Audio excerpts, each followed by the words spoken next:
اور سب سے پہلے جو ہے وہ میں شہباز گل صاحب آپ کی طرف آؤں گا. پہلے تو یہ بتائیے گا کہ یہ جو اضافہ ہو رہا ہے تعداد کے اندر، یہ کہا جا رہا ہے کہ اس کا لاک ڈاؤن میں نرمی سے کوئی تعلق نہیں ہے، تو یہ پھر اضافہ ہونے کی بنیادی وجہ کیا ہے؟ کیونکہ لوگوں کا یہ خیال ہے کہ جب نرمی ہوتی ہے، انٹریکشن ہوتا ہے، جب انٹریکشن ہوتا ہے پھر اس کے بعد یہ نمبر زیادہ بڑھتا ہے. یور ٹیک آن. بسم اللہ الرحمن الرحیم. آپ کا بہت شکریہ. اگر آپ جو نمبرز ہیں ان کو دیکھیں غور سے تو ٹیسٹنگ کے نمبر ڈبل ہو گئے ہیں. پنجاب میں ہم نے ٹیسٹنگ کیپیسٹی جو ہے وہ بہت بڑھا دی ہے، تو جب ٹیسٹنگ زیادہ ہوگی تو نیچرلی آپ کے پاس رزلٹ بھی زیادہ آئیں گے اور اسی پرسنٹیج سے آپ کے پاس انفیکٹڈ لوگ بھی زیادہ آئیں گے. ٹھیک ہو گیا نا؟ نیگیٹو بھی اسی پرسنٹیج سے کلیئر ہوتے جائیں گے اور پازیٹیو بھی اسی پرسنٹیج سے زیادہ آتے جائیں گے. تو ٹیسٹنگ کے نمبروں پہ منحصر ہے نا کہ کتنی ٹیسٹنگ ہے. تو بنیادی طور پر ٹیسٹنگ زیادہ ہے، پہلی بات. دوسری بات یہ کہ لاک ڈاؤن تو ابھی آج کل میں بات ہو رہی ہے نا نرم ہونے کی یا نہ ہونے کی. یہ تو آپ کو پتا ہے کہ ایک دن میں تو نہیں ہو جاتا نا. یہ لاک ڈاؤن ادھر سے کوئی بٹن نہیں ہے کہ دبے گا اور اگلے دن لوگ انفیکٹ ہو جائیں گے. یہ تو تھوڑا وقت لگتا ہے، ہفتہ 2 ہفتے لگتے ہیں اس کا رزلٹ آنے میں. You know that very well. تو اس کا لاک ڈاؤن سے کوئی لینا دینا نہیں ہے. اس کا ٹیسٹنگ ڈبل ہوئی ہے، اس کے لیے اس کے نمبرز ہیں. اور اس کے ساتھ ساتھ ہمیں یہ بھی دیکھنا ہے کہ جو بنیادی بات ہم بار بار کر رہے ہیں، لاک ڈاؤن کے کوئی خلاف نہیں ہے.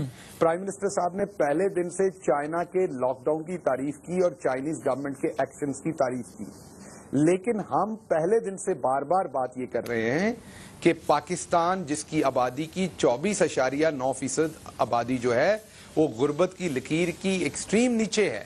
اس طرح کے ملک میں جہاں لوگوں کے پاس صرف ایک دن کا کھانا ہوتا ہے، کیا اس طرح کے ملک میں آپ ایک ایک کمرے میں 8 لوگوں کو اگر بند کر دیں گے تو کیا یہ ہیومنلی پاسبل ہے؟ کیا یہ ممکن ہے کہ ایسا لوگوں کو رکھا جا سکے؟ آپ بنگلہ دیش میں دیکھ لیجئے کیا حالات ہیں، انڈیا میں دیکھ لیجئے کیا حالات ہیں.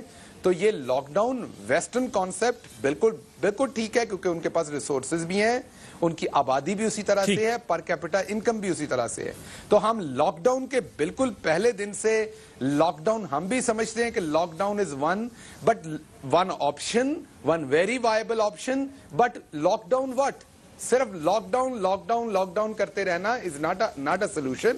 لاک ڈاؤن کے ساتھ آپ نے پوری ایک اسٹریٹجی دینی ہے، فریم ورک دینا ہے کہ لوگوں کو آپ نے کھانا کیسے دینا ہے، ان کی لائیولیہوڈ آپ نے کیسے رکھنی ہے. تو یہ تمام ایک پورے کا پورا پیکج ہے جو انفارچونیٹلی ہمارے ہاں زیادہ تر جگہوں میں نہیں ہوا. لیکن میں ایک ایگزامپل دیتا ہوں آپ کو. سندھ میں یو سی سیل ہوئی، بعد میں آپ کو پتا ہے کورٹ میں جو بھی ڈسکشن ہوئی پھر کھولنی پڑی. پنجاب نے 216 پوائنٹ سیل کیے لیکن پتہ نہیں چلا کسی کو. کیوں پتہ نہیں چلا؟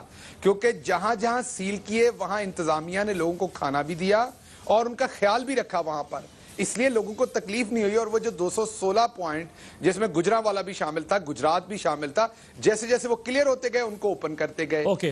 کے پی میں ایک جگہ سیل کی، ایک گاؤں تھا پورے کا پورا، آپ کو پتا ہے، وہاں بھی کھانا پہنچایا گیا، ہر چیز پہنچائی گئی، تو ہمیں وہاں بھی پرابلم نہیں ہوئی مردان میں. تو جب تک آپ لوگوں کو کھانا اور سہولتیں نہیں دیں گے، صرف لاک ڈاؤن کیونکہ یہ فیشنیبل ٹرم ہے. Everybody want to listen this, everybody is so scared اور رائٹلی اسکیئرڈ، میں یہ نہیں کہہ رہا wrongly. So everybody is receptive for lockdown. پر لاک ڈاؤن کے ساتھ اور آپ نے کیا کرنا ہے؟ تو یہ